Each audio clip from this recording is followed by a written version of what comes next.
In the pristine halls of Mercy General, 63-year-old Beatrice Halloway was invisible. To the new residents, she was just the slow, trembling woman who stocked the gauze, a liability they were trying to force into retirement. They called her too old for the trauma ward. They said her hands shook too much. They didn't know those hands had once held a dying platoon together in a basement in Iraq.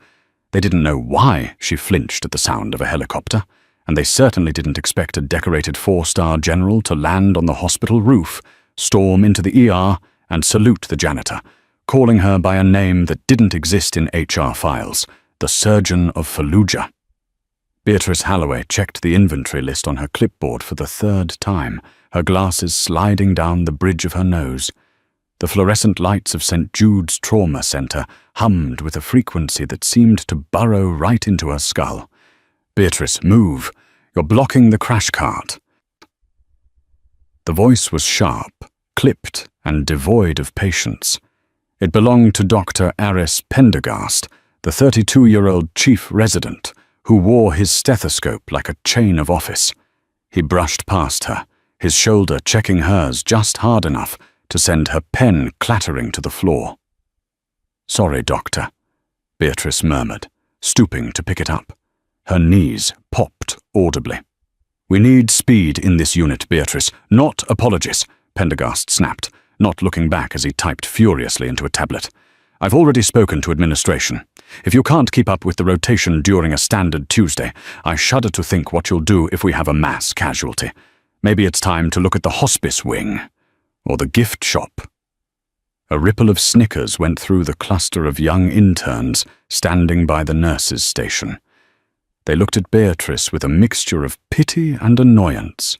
To them, she was a relic. She wore compression socks that bunched at the ankles and a cardigan over her scrubs because she was always cold. Her hair was a steel-grey bun that was never quite tight enough. She moved deliberately, lacking the frantic, caffeinated energy of the 20-somethings who sprinted from room to room. They called her Grandma Bia behind her back. They didn't know she spoke fluent Arabic. They didn't know she could insert a chest tube in the dark with nothing but a pocket knife and a ballpoint pen casing. They didn't know, because she had spent the last 20 years making sure no one found out. "Leave her alone, Pendergast," muttered Jessica, one of the few senior nurses who tolerated Beatrice. "She stocks the bays better than anyone. You never run out of EPI when she's on shift." "She's a liability," Pendergast hissed, lowering his voice but ensuring it still carried. "I watched her yesterday during the code in Bay 4. She froze, just stood there staring at the arterial spray like a deer in headlights. If I hadn't stepped in, that patient would have bled out. She's got PTSD written all over her, or early-onset dementia. Either way, she's out. I'm filing the final complaint tonight." Beatrice heard every word. She didn't freeze yesterday because she was scared. She froze because the patient, a young man with a gunshot wound to the neck, had looked exactly like Corporal Miller. November 2004. The basement of the rec center. The smell of wet concrete and iron. Beatrice shook her head, physically dispelling the memory. She gripped the clipboard tighter, her knuckles white. "Just do the job, B," she whispered to herself. "Pay the rent. Feed the cat. Go home." The intercom crackled to life, the voice of the dispatch operator urgent and shrill. "Code black. Code black. Level 1 trauma inbound. Multiple vehicles. VIP transport involved. ETA 4 minutes. All attending to the bay. Repeat, all attending to the bay." The atmosphere in the ER shifted instantly. Controlled chaos took over. Pendergast began barking orders, his eyes lighting up with the adrenaline of a high-stakes case. "All right, people, listen up. We have a high-priority collision. Secret Service detail involved. I want the trauma bays cleared. You, and you, prep OR 1 and 2. He spun around and pointed a long finger directly at Beatrice. "And Halloway, stay out of the way. Go organize the supply closet in the back. If I see you in the trauma bay, you're fired on the spot. Do you understand?" Beatrice looked at him. For a second, her dull grey eyes sharpened, a flicker of something cold and dangerous passing behind the iris. It was the look of a predator watching a child play with a loaded gun. But it vanished as quickly as it came. "Yes, Doctor," she said softly. She turned and walked towards the supply closet, her heart hammering a rhythm she hadn't felt since the siege. She knew that rhythm. It wasn't fear, it was the drumbeat of war. The supply closet was quiet, smelling of rubbing alcohol and cardboard. Beatrice began counting boxes of saline, her hands moving automatically. 1, 2, 3. Outside, the wail of sirens grew deafening. The roar of a helicopter engine shook the building, vibrating the shelves. 4, 5, 6. "Dust off," she whispered, the military term slipping out before she could catch it. The sound of the rotors was distinct, not a standard medevac. That was a Black Hawk. She closed her eyes. 2004. Fallujah. The city of mosques. She wasn't Beatrice then. She was Lieutenant B. Halloway, a trauma nurse attached to the 1st Marine Division. But the forward operating base, FOB, had been overrun. The doctors were dead. The surgeon, Major Kincaid, had taken a sniper round through the eye in the first 10 minutes. They were cut off, trapped in a bombed-out structure designated Hell House. 40 Marines, 20 critical. No evac. No surgeon. Only B. "Lieutenant!" The scream had come from a kid, Private First Class Rodriguez. "He's choking! His throat is crushed!" B had looked at the devastation. She had looked at her hands, covered in the dust of pulverized drywall and the blood of boys who hadn't even started shaving yet. She had taken a breath that tasted of cordite. "Give me the scalpel," she had said. Her voice hadn't trembled then. "But Mom, you're a nurse. You can't." "I said, give me the goddamn blade, Marine." She had cut, and she hadn't stopped cutting for 72 hours. Amputations, thoracotomies, tracheotomies. She stitched flesh with fishing line when the sutures ran out. She cauterized stumps with heated metal. She became a butcher to save the sheep. When the Special Forces team finally broke through the perimeter 3 days later to extract them, they found her covered in blood that had dried black, asleep sitting up against a wall, a scalpel still gripped in her hand. The floor was slick, but 18 Marines were alive who should have been dead. The colonel of the extracting unit had looked at the survivors, then at the carnage, then at the sleeping nurse. "Who did this?" he had asked the sergeant. "She did, sir," the sergeant had rasped. "The surgeon of Fallujah." Beatrice opened her eyes in the supply closet. Her hands were shaking. They always shook when she remembered the sounds, the wet tearing sound. Suddenly the door to the supply closet burst open. It was Jessica, her face pale. "B, we need hands. It's a massacre out there. 2 SUVs rolled. Multiple traumas. Pendergast is overwhelmed." "He told me to stay here," Beatrice said, her voice flat. "To hell with Pendergast. We have a patient crashing in Bay 2, and the other doctors are busy with the VIP. He's got a tension pneumothorax, and nobody can get the tube in because of the facial trauma. He's drowning in his own blood, B." Beatrice hesitated. The rule was simple. Stay invisible. Stay safe. "Please," Jessica begged. "He's just a kid." Just a kid. That was the trigger. Beatrice dropped the box of saline. She didn't run. Running panic. She moved with a terrifyingly efficient swiftness, shedding the cardigan as she walked.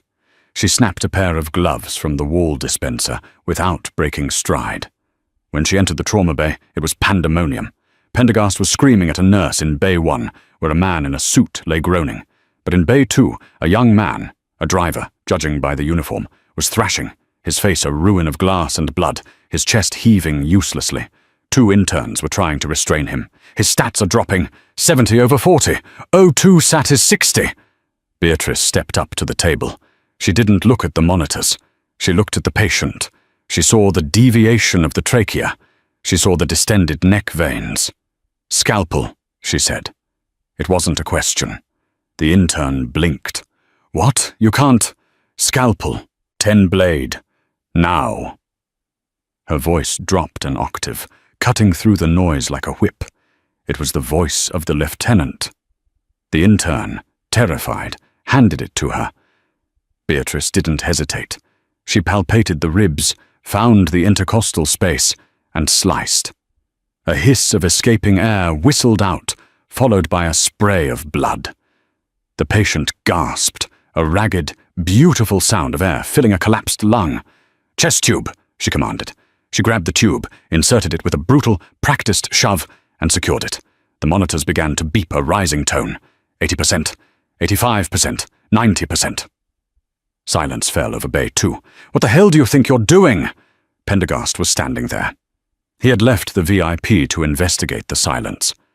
His face was purple with rage. "You just performed an invasive surgical procedure without authorization. You are a nurse. You are finished, Holloway. Get out. Security." Beatrice stood there, her gloves bloody, the adrenaline fading into the familiar, cold ache of shame. She had broken cover. "He was dying," she said quietly. "I don't care if he was the Pope," Pendergast roared, stepping into her personal space. "You practiced medicine without a license. That is assault. That is a felony. I am pressing charges personally." The doors to the ER slid open with a pneumatic hiss.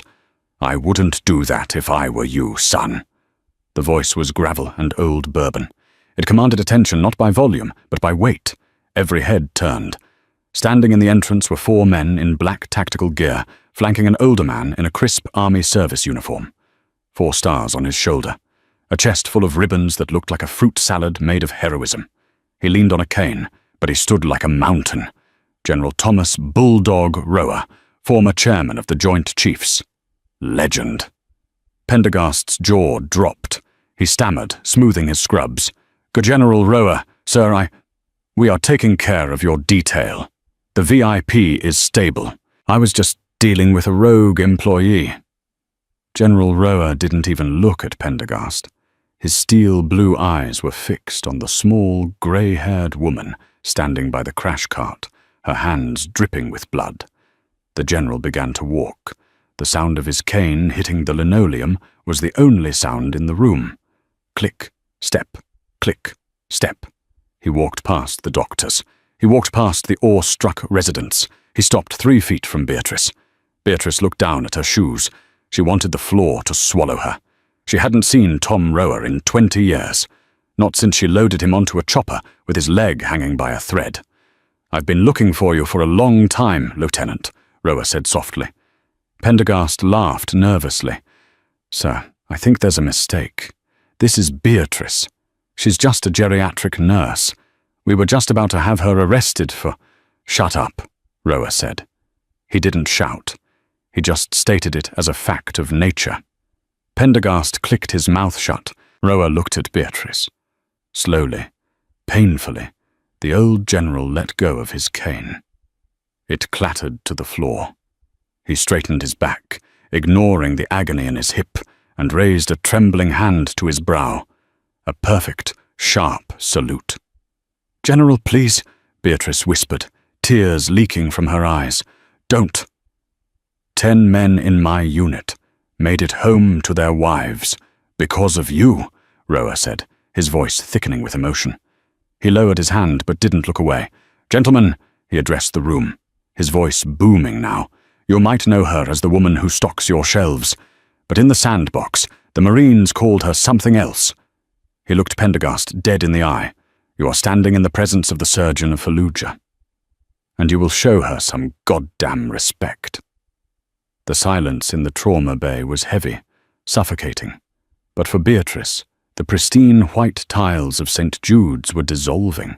The sterile smell of disinfectant was replaced by the copper tang of blood and the acrid stench of burning rubber. General Rower's voice had been the key, unlocking a door she had bolted shut 20 years ago. She wasn't in the hospital anymore. She was back in the Hell House. November 12th, 2004, Fallujah, Iraq. The building had once been a rec center for local youth. Now, it was a tomb with 3 walls. The roof had partially collapsed during the initial mortar barrage, leaving the interior exposed to the grey, weeping sky of the city. Inside, it was a slaughterhouse. "Pressure! I need more pressure!" Beatrice screamed, her hands slick with blood that wasn't hers. She was kneeling in a pool of muck, a mixture of mud, oil, and human fluids. Beside her lay Major Kincaid, the unit's head surgeon. He was gone, his eyes staring unseeingly at the exposed rebar in the ceiling, a sniper's bullet having found the gap in his Kevlar vest. That left her, Lieutenant Beatrice Halloway, a nurse with 6 months of field experience. Around her, 30 Marines lay in various states of devastation. They were the remnants of Charlie Company, pinned down by insurgent fire from the minarets to the east. The radio was dead. The medevac was grounded due to a sandstorm that was turning the world orange. "Lieutenant, we're losing the colonel." It was Corporal Miller. He was 18, from Ohio, with freckles that stood out against the grime on his face.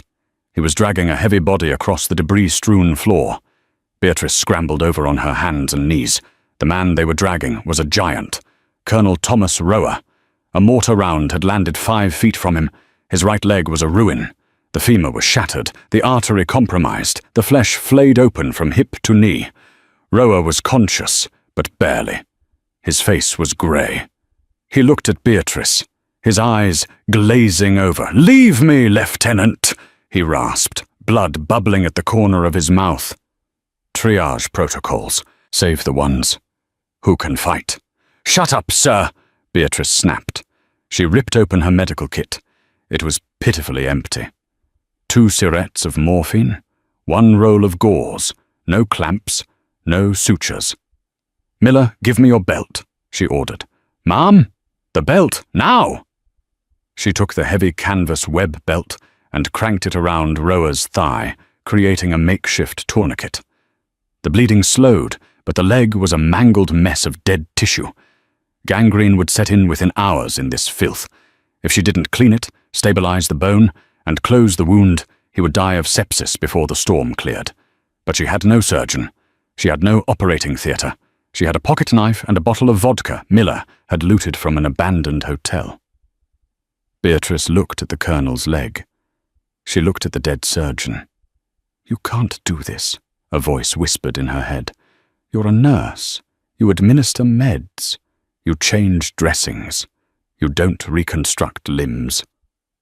Then Rower groaned, a sound of pure agony. Beatrice's face hardened. She poured the vodka over her hands. Then she poured it over the pocket knife. "Miller, sit on his chest. Rodriguez, hold his good leg. Do not let him move." "What are you going to do, Mom?" Miller asked, his voice trembling. "I'm going to be a surgeon," she whispered. For the next 4 hours, Beatrice Halloway worked in a fugue state. Without anesthesia, she cut away the necrotic flesh. She located the bleeders and tied them off, using threads pulled from her own uniform. When she needed to set the bone, she used the barrel of a broken M16 as a splint, lashing it tight with parachute cord. Rower screamed until he passed out. Then he woke up and screamed again. But she didn't stop. When she finished with Rower, she moved to the next man, a sucking chest wound. She used the plastic wrapper from an MRE, meal ready to eat, to seal the hole, taping it down on 3 sides to create a flutter valve. Next, a shrapnel wound to the neck. She heated the tip of her knife with a lighter until it glowed cherry red and cauterized the vein, the smell of cooking meat making Miller retch in the corner. She didn't eat. She didn't drink. She didn't sleep. By the 2nd day, the Marines started looking at her differently. They stopped calling her Lieutenant or Ma'am. "Hey, surgeon," a lance corporal whispered, holding out a canteen of dirty water. "Drink this." "I'm not a surgeon," she mumbled, her eyes burning. "You are to us," he said. On the 3rd day, the insurgents breached the ground floor. Gunfire erupted downstairs. Beatrice was on the 2nd floor with the critical patients. She had a 9mm pistol on her hip that she had never fired. She heard boots on the stairs. She drew the weapon, her hands shaking from exhaustion. She stood in front of Rower and the others, shielding them with her small body. "Get back!" she screamed at the shadow in the doorway. Friendly! Friendly! It was a Navy SEAL, the extraction team. The SEAL lowered his weapon, looking around the room. He saw 20 men who should have been dead. He saw the improvised stitches, the MRE wrappers, the gun barrel splints. And he saw the small woman with greying hair and wild eyes, holding a pistol with a grip so tight her knuckles were white. "Jesus," the SEAL breathed. "Who's the doc?" Roa, who had regained consciousness, lifted his head. He pointed a trembling finger at Beatrice. "She is. Present day, St. Jude's Hospital." The flashback receded, leaving Beatrice gasping for air in the bright, harsh light of the ER. She was back. She was 63. She was tired. General Roa was still standing there, his hand slowly lowering from the salute. The ER was paralyzed. Nurses were frozen mid-stride. Patients in the waiting area were craning their necks. Dr. Aris Pendergast was the first to break the spell. His ego, bruised and battered, scrambled to regain control of the narrative. "This is preposterous," Pendergast sputtered, a nervous laugh escaping his lips. "General Roa, with all due respect, I believe you are mistaken. This woman is an LPN, a licensed practical nurse. Her file is clear. She has no surgical residency, no board certification. If she performed surgery in Iraq, that's a war crime, isn't it? Practicing without a license?" The audacity of the statement sucked the air out of the room. Jessica, the head nurse, gasped audibly. Roa turned his head slowly, like a tank turret traversing to lock onto a new target. He looked at Pendergast with an expression of profound disgust. "A war crime?" Roa repeated, his voice dangerously low. "Son, in that basement, the only law was survival. And she was the law." "That's very touching, really," Pendergast said, his voice rising, gaining confidence as he fell back on bureaucracy. "But we are not in a basement in Fallujah. We are in a Tier 1 trauma center in the United States of America. And here, the law is clear. She just performed a thoracostomy on a patient without authorization. That is assault. That is grounds for immediate termination and legal action. I don't care if she stitched up Napoleon Bonaparte. She is a liability to this hospital today." Pendergast turned to the security guards, who had drifted closer. "Escort Miss Halloway off the premises. I'm suspending her pending a full board review." "You can't do that," Jessica shouted, stepping forward. "She saved that boy's life. You were too busy kissing up to the VIP to notice he was dying." "Security!" Pendergast shrieked. 2 guards stepped toward Beatrice. She shrank back, her shoulders slumping. The warrior of Fallujah was gone. The tired old woman had returned. She began to untie her scrubs. "It's okay," Beatrice whispered. "I'll go." "She isn't going anywhere," Roa boomed. He stepped between Beatrice and the guards. He didn't raise a hand, but the guards stopped dead in their tracks. "You didn't walk through a 4-star general." "If she leaves," Roa said, addressing the room but looking at the hospital cameras, "then I leave, and I'm taking my detail with me, and I will personally call every news outlet in the city, hell, in the country, and tell them that St. Jude's fires heroes for saving lives while their doctors play politics." The doors to the ER whooshed open again. This time it wasn't soldiers. It was suits. Hospital Administrator Marcus Sterling strode in, looking flushed. He had clearly been watching the security feed. "General Roa," Sterling said, his voice dripping with oil. "Please, there is no need for this. Dr. Pendergast is passionate, but perhaps hasty." "Hasty?" Pendergast cried. "She stabbed a patient with a scalpel." "She performed a life-saving intervention," Roa countered. "I saw the kid. He's breathing. He's stable. If she hadn't acted, he'd be a corpse by now. Is that your policy, mister? Sterling? Let them die if the paperwork isn't right." Sterling looked trapped. He looked at the general, then at the fuming chief resident, and finally at Beatrice, who looked like she wanted to dissolve into the floor. "We will conduct an internal review," Sterling said diplomatically. "Beatrice, why don't you take the rest of the week off? Paid leave, until things cool down." "She's fired," Pendergast insisted. "Quiet, Aris," Sterling snapped. He turned to the general. "Sir, we would be honored to treat you. Please, come this way." Roa didn't move. He turned to Beatrice. He reached into his pocket and pulled out a small, velvet box. "I didn't just come here for my hip, B," Roa said softly. "I came because the files were finally declassified. The Pentagon released the records of Hell House last week." Beatrice's eyes widened. "No," she whispered. "Thomas, please. Don't." "The world needs to know," Roa said. He opened the box. Inside lay the Navy Cross, the second highest military decoration for valor. "They wouldn't give it to you back then because you were just a nurse, and the officers were embarrassed that a woman saved their asses," Roa said, his voice trembling with old anger. "But I fought them. For 20 years I fought them. It's yours, B." The room was silent. Even Pendergast was staring at the medal. Beatrice looked at the cross. It was heavy. It was beautiful. And it terrified her. "I can't take it," she said, her voice shaking. "I just did my job. I just didn't want them to die alone." "Beatrice Halloway," Roa said formally, "you are the surgeon of Fallujah. You don't get to hide anymore." Suddenly, a flash of light blinded them. Beatrice blinked. Through the glass doors of the ER waiting room, she saw them. The press. The local news vans had arrived for the car crash, but they had seen the general. They had seen the confrontation. Phones were raised against the glass, recording everything. Beatrice felt the walls closing in. She had spent 20 years being invisible. Now, she was the center of the universe. Pendergast saw the cameras, too. A nasty, calculating sneer curled his lip. He realized he couldn't win a shouting match with a general, but he could win a legal one. He pulled out his phone and typed a quick text to a contact at the State Nursing Board. "Subject, immediate suspension, unlicensed practice, gross negligence. I have a witness." He looked up at Beatrice, his eyes cold. "You might have a medal," his expression said, "but I have the law, and I'm going to destroy you." "Take the week, Beatrice," Pendergast said smoothly, his voice changing to a mock-caring tone for the benefit of the administrator. "Rest up. You'll need it for the hearing." Beatrice looked at Roa, then at Pendergast. She took off her badge and placed it on the counter.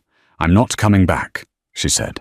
She turned and walked out the automatic doors, past the cameras, into the cold night air. Roa shouted after her, but she didn't stop. She needed to run. But for the first time in 20 years, she wasn't running away from her past. She was running toward a fight she wasn't sure she could win. The morning after the incident, Beatrice Halloway woke up to the sound of news helicopters hovering over her small suburban bungalow. She hadn't slept. She had spent the night sitting in her rocking chair, staring at the empty space on her mantel where a family photo should have been. She had no family. The Marines were her family, and she had left them in the desert 20 years ago. She turned on the TV. It was a mistake. Questions swirling around St. Jude's Hospital today after a violent confrontation in the ER, a polished anchorwoman said, a graphic reading "Rogue Nurse" or "Hidden Hero" flashing behind her. Dr. Aris Pendergast, chief resident, alleges that 63-year-old nurse Beatrice Halloway performed an unauthorized, brutal surgical procedure on a car crash victim, risking his life. Sources say Halloway has a history of insubordination. The screen cut to Pendergast. He looked immaculate in a white coat, standing outside the hospital. "It's tragic, really," Pendergast said to the cameras, his voice dripping with faux sympathy. "Dementia is a cruel disease. Miss Halloway believes she is a war hero. She believes she is a surgeon. But the reality is, she is a danger to herself and her patients. We are looking into her past, and what we are finding is disturbing." Beatrice turned the TV off. Her hands were shaking again. "They're going to bury me," she whispered. A knock at the door made her jump. It wasn't a polite knock. It was 3 hard raps. She opened it to find General Thomas Bulldog Roa standing on her porch. But he wasn't alone. Behind him stood 5 men. They were middle-aged, some balding, some with limps. but they stood in a formation that Beatrice recognized instantly. "Permission to come aboard, Lieutenant," Roa grunted. Beatrice covered her mouth, a sob escaping. She recognized them. There was Corporal Miller, now a chubby real estate agent from Ohio. There was Rodriguez, now a mechanic with a prosthetic arm. There was a Ghost, the sniper who had lost an eye, now wearing an eye patch and a suit. "You boys," Beatrice choked out. "We saw the news," Miller said, his voice thick. "We saw that little punk talking about you. The general called us. We're here for the hearing, B," Rodriguez said. "We're not leaving you behind this time." Roa stepped inside, his face grim. "It's worse than you think, B. Pendergast isn't just trying to fire you. He's digging up the 04 incident, the official report." Beatrice froze. The blood drained from her face. "The report says Major Kincaid did the surgeries before he died," she whispered. "The command, they lied. To protect the Corps. They couldn't admit a female nurse commanded a battalion and performed surgery for 3 days." "Exactly," Roa said. "Pendergast has the official logs. He's going to use them to prove you're a liar. He's going to say you're stealing valor. He's going to say you're insane." "Then let him," Beatrice said, her voice hollow. "I can't fight the US Army records, Tom. I'm just a nurse." Roa slammed his cane down on her floor. "You are the surgeon of Fallujah," he roared, startling the other men. "And I didn't drive 6 hours on a shattered hip to watch you surrender. We have a weapon he doesn't know about." Roa pulled a small, rusted, digital voice recorder from his pocket. It was an old Sony model, taped together with duct tape. "Rodriguez found this in his attic," Roa said, a feral grin spreading across his face. "I had it rolling during the siege. It has audio, B. It has everything." The disciplinary hearing was held in the hospital's boardroom, a glass-walled aquarium of judgment. The room was packed. The hospital administrator, Marcus Sterling, sat at the head of the table, looking like a man who wanted to be anywhere else. On one side sat Pendergast, flanked by 2 high-priced hospital lawyers. On the other sat Beatrice, wearing her best Sunday dress, looking small and frail. Behind her, however, sat General Roa and the 5 survivors of Hell House, their arms crossed, staring holes into the back of Pendergast's head. Pendergast stood up, buttoning his jacket. He didn't look at the soldiers. He looked at the board. "Ladies and gentlemen," Pendergast began, his voice smooth, "we are here to discuss a tragic case of mental decline. Miss Holloway claims she performed life-saving surgery in Fallujah in 2004. She uses this delusion to justify assaulting a patient in my ER." He picked up a thick file and dropped it on the table with a heavy thud.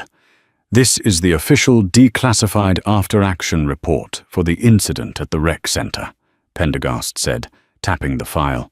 "It states clearly that Major Medical Officer William Kincaid performed 17 surgeries before succumbing to his wounds.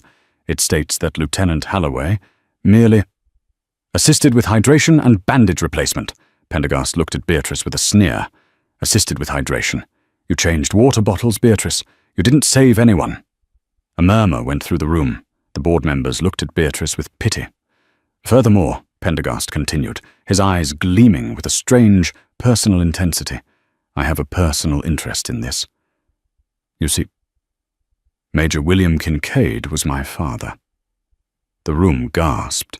Beatrice looked up, shock registering in her eyes. "That's right," Pendergast hissed. "I changed my name to my mother's maiden name when I started medical school to avoid favoritism. But I grew up hearing about my father's heroism, how he operated while dying.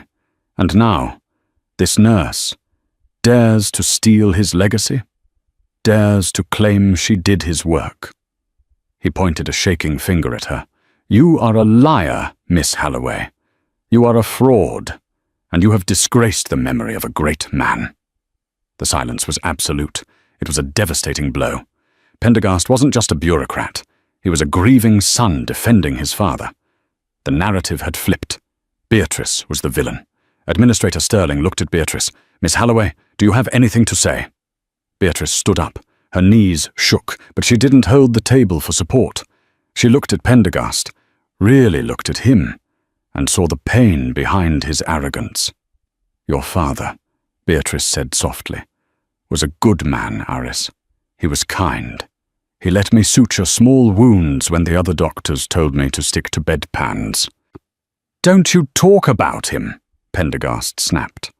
"But he didn't do those surgeries," Beatrice said, her voice gaining strength. "He died 10 minutes into the attack. A sniper round. Instantaneous. He never suffered." "Liar!" Pendergast screamed. "The report says—" "The report is a lie."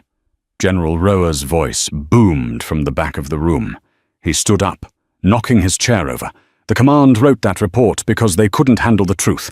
They couldn't handle that the hero doctor died and the girl nurse saved the day."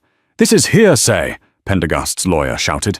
"Unless you have proof that contradicts the official U.S. Army record, this hearing is over." Roa smiled. It was a terrifying smile. "Rodriguez," Roa said, "play it." The one-armed mechanic stood up and placed the old Sony recorder on the center of the mahogany table. He pressed play. For a moment, there was only the hiss of static, then the sound of explosions, the screaming of men, and then a voice, clear as a bell. "Lieutenant, he's choking! The colonel is dying!" That was Rodriguez's voice, young and terrified. Then a woman's voice, calm, steel. "Give me the scalpel." "But ma'am, Major Kincaid is dead." "You can't," I said. "Give me the goddamn blade, Marine." "Miller, hold the flashlight. I'm going in." The recording continued. It went on for minutes, the sounds of sawing, the wet, tearing sounds of surgery, and through it all, Beatrice's voice, commanding, teaching, comforting. "Easy, Colonel, I've got the artery. You're not dying today. Not on my watch." "Good cut, B, good cut," a dying soldier whispered on the tape. The recording ended with a click. Pendergast stood frozen. His face was ashen. He looked at the recorder, then at Beatrice. The truth was in the audio. His father hadn't saved them. She had. That could be fake," Pendergast stammered. But his voice lacked all conviction. "Deep fake. AI." "It's from 2004, son," Roa said gently. "Analog tape. You can't fake that." Roa turned to the administrator. "The Pentagon has already authenticated this. I sent it to them this morning. They are correcting the record as we speak. Major Kincaid will be awarded the Purple Heart. But the Navy Cross? That belongs to her." Pendergast sank into his chair. He looked like a child who had just learned Santa Claus wasn't real. "But," Pendergast whispered, "if my father didn't do it, then who am I?" Beatrice walked over to him. She didn't gloat. She didn't yell. She placed a hand on his shoulder. "You are a doctor, Aris," she said kindly, "and you're a damn good one. But you need to learn that titles don't save lives. Hands do, and hearts do." The silence in the boardroom following the end of the tape was heavier than the lead aprons used in radiology. It wasn't just quiet. It was a vacuum. The recording of Beatrice's voice, younger, steelier, commanding men to cut and stitch amidst the roar of mortars, hung in the air, ghost-like. Dr. Aris Pendergast sat slumped in his ergonomic leather chair, a man physically deconstructed. The tape hadn't just proven Beatrice's innocence, it had dismantled the foundational myth of his life. His father, Major Kincaid, was a hero, yes, but he wasn't the surgeon. He hadn't spent 3 days saving lives in a basement. He had died instantly. The hands Aris had idolized, the hands he had tried so desperately to emulate, had been cold for 20 years. The hands that had actually done the work were currently resting on the mahogany table, wrinkled and trembling slightly, belonging to the woman he had tried to fire. Administrator Sterling cleared his throat, the sound incredibly loud. "Well," he began, his voice lacking its usual polish, "I believe the board has heard enough. The charges of gross negligence are evidently unsubstantiated." Pendergast didn't respond. He was staring at the table, his eyes wet and unfocused. "I didn't know," he whispered, his voice cracking. "My mother." She never told me. She just said he was a hero. Beatrice looked at him. The anger she had felt days ago had evaporated, replaced by a weary sadness. She saw the boy inside the doctor. "She gave you a good memory, Aris," Beatrice said softly. "Don't hate her for that." Before Pendergast could answer, the heavy double doors of the boardroom were thrown open with a violence that made everyone jump. Jessica, the head ER nurse, stood in the frame. She was breathless, her scrubs splattered with fresh, bright arterial blood. Her eyes were wide with panic. "We need a surgeon, now!" she screamed, ignoring the board members. "It's the kid, the driver from the pile-up. His chest tube clotted off. He's tensioning. We've lost a pulse." Sterling stood up, knocking his water glass over. "Page the on-call. Page Trauma 2. "Trauma 2 is in a Whipple," Jessica yelled back, her voice bordering on hysteria. "Trauma 1 is scrubbing in on the VIP. There's no one else. He's going to die in the next 2 minutes." The room turned to Pendergast. He was the chief resident. He was the best surgeon in the building. "Dr. Pendergast," Sterling barked. "Go, now!" Pendergast looked up, but his eyes were empty. The shock of the last 10 minutes had severed the connection between his brain and his hands. He looked at his shaking fingers. "I can't," he stammered. "I'm suspended. The investigation—" "To hell with the investigation," Sterling shouted. "Save the patient." "I can't," Pendergast choked out, burying his face in his hands. "I'm not him. I'm not my father." The room froze. The patient was dying downstairs, and the only surgeon available was paralyzed by an identity crisis. Then a chair scraped back against the floor, a sharp, deliberate sound. Beatrice Halloway stood up. She didn't look frail anymore. She didn't look like Grandma B. She reached into a purse, pulled out a black hair tie, and in 3 swift motions, bound her grey hair into a tight, severe bun. She kicked off her sensible nursing shoes, standing in her socks. "General," she said, her voice dropping that terrifying octave, returning to the tone on the tape. "Door!" General Rower, leaning on his cane, grinned. "Yes, ma'am." He used his cane to hold the door open. Beatrice walked over to Pendergast. She didn't comfort him. She grabbed him by the lapels of his expensive suit and hauled him to his feet with a strength that belied her age. "Snap out of it, Marine," she barked, her face inches from his. Pendergast blinked, shocked. "What? You want to honor your father?" she hissed. "Then do what he would have done if the bullet hadn't hit him. Get your ass to the bay." "But I can't do it alone," Pendergast whispered, terror in his eyes. "You're not alone," Beatrice said, releasing him and shoving him toward the door. "I'm scrubbing in." She turned to the stunned administrator. "Get out of my way, Sterling. If you speak, I'll have the general court-martial you." She ran, and Pendergast, propelled by a mixture of fear and awe, ran after her. The scene in Trauma Bay 1 was a circle of hell. Monitors were screaming the flatline tone, a continuous, piercing whine that grated on the nerves.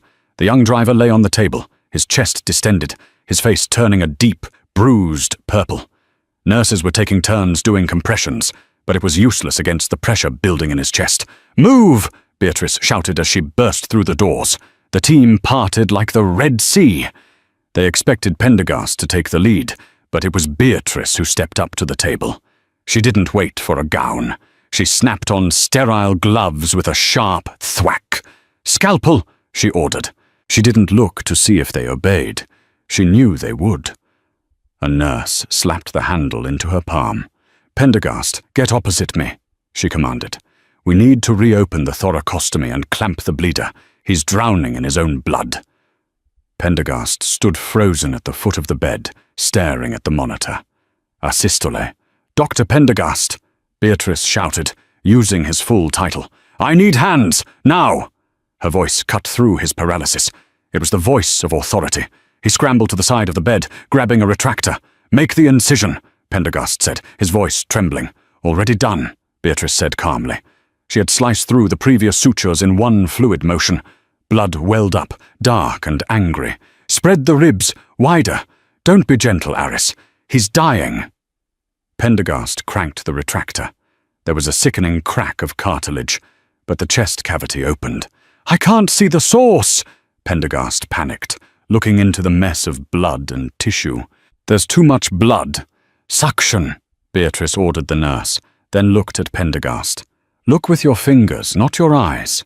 Feel the flow." She grabbed Pendergast's gloved hand and plunged it into the patient's chest. Pendergast gasped, but Beatrice held his wrist firm. "Feel that?" she whispered intensely.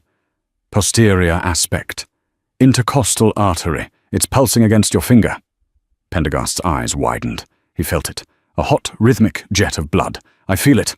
"Clamp it," she said. "Here." She slapped a hemostat into his free hand. "Blind clamp. You have to trust your hands, Aris. Do it." Pendergast hesitated. If he missed, he could crush the nerve bundle. He could kill the boy. "Do it!" Beatrice roared. Pendergast closed his eyes for a fraction of a second, visualizing the anatomy, and squeezed the clamp shut. Click. Beatrice watched the field. The welling of blood stopped instantly. "Bleeding controlled," she announced. "Restart compressions. Push one of EPI. Let's get him back." For the next 10 minutes, the trauma bay became a symphony conducted by Beatrice Halloway. She called out drug doses without looking at a chart. She directed the flow of oxygen. She managed the fluids. Pendergast worked alongside her, stitching, tying, and suctioning, moving to her rhythm. He wasn't the chief resident anymore. He was the resident, and she was the attending. "Come on," Beatrice whispered, staring at the monitor. "I didn't come this far to lose you." Beep, a jagged spike on the green line. Beep, beep. Sinus rhythm, Pendergast breathed, staring at the screen as if it were a miracle. "We have capture. Pressure is coming up. 90/60. The team slumped collectively, the adrenaline dumping out of their systems.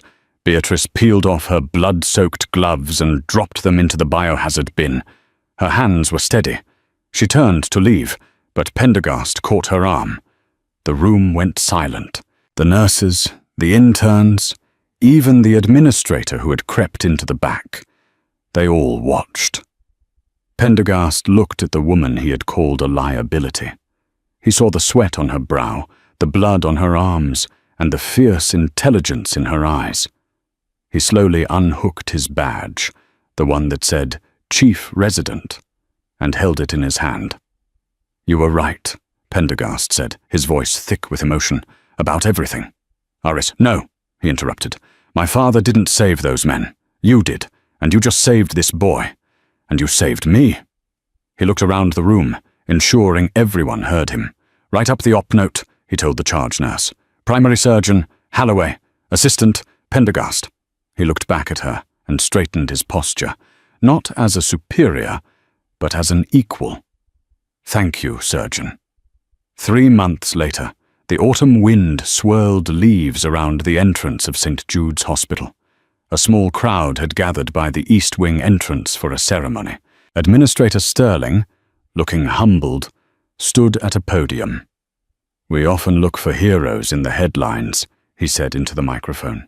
"But sometimes they are stocking the shelves right beside us." He pulled a cord, unveiling a new bronze plaque bolted to the brickwork, the Beatrice Halloway Trauma Wing, dedicated to the unseen heroes of medicine. The crowd applauded. In the front row sat General Rower, wiping a tear from his eye. Beside him sat the Hell House survivors, Miller, Rodriguez, and the others, looking proud in their Sunday best. Beatrice stood by the podium. She wasn't wearing scrubs. She was wearing a navy blue blazer. Pinned to the lapel was the Navy Cross, its blue and white ribbon stark against the dark fabric. She stepped to the mic. She didn't give a long speech. She simply said, "Titles don't save lives. People do. Never underestimate the person standing next to you." Beatrice didn't retire to a quiet life of gardening. She accepted the position of Director of Nursing Education. Every Tuesday morning, a new crop of terrified interns and nursing students would gather in Auditorium B. They would whisper rumors about the grey-haired woman who walked with a slight limp. I heard she performed surgery with a pocket knife. I heard she made the chief resident cry. I heard a general salutes her. Beatrice would walk in, carrying a stack of files. She would dump them on the desk and look at the young faces. "My name is Beatrice," she would start. "And in this class, we don't just learn how to start IVs. We learn how to lead when the lights go out. We learn how to be the calm in the center of the storm." After class, she would often go to the hospital cafeteria. Aris Pendergast, still the chief but a much humbler man, would join her. They would drink bad coffee and discuss cases. He asked her advice on difficult closures. She asked him about the latest robotic surgical tech. They were an odd pair, the young hotshot and the old warhorse, but they were the strongest team in the hospital. And every evening, before she went home to feed her cat, Beatrice would walk past the bronze plaque. She would touch the cool metal, not for vanity, but as a reminder. She wasn't hiding anymore. She wasn't too old. She was Beatrice Halloway, the surgeon of Fallujah, and she had work to do. And that is the full, incredible story of Beatrice Halloway, a reminder that heroism has no expiration date and that respect is earned in the trenches, not given by titles. If this finale gave you chills, please smash that like button. It really helps the channel grow and lets us bring you more epic stories like this one. What did you think of Pendergast's redemption? Did he deserve a second chance? Let me know in the comments below, and don't forget to subscribe and turn on notifications so you never miss a story. Until next time, keep fighting the good fight.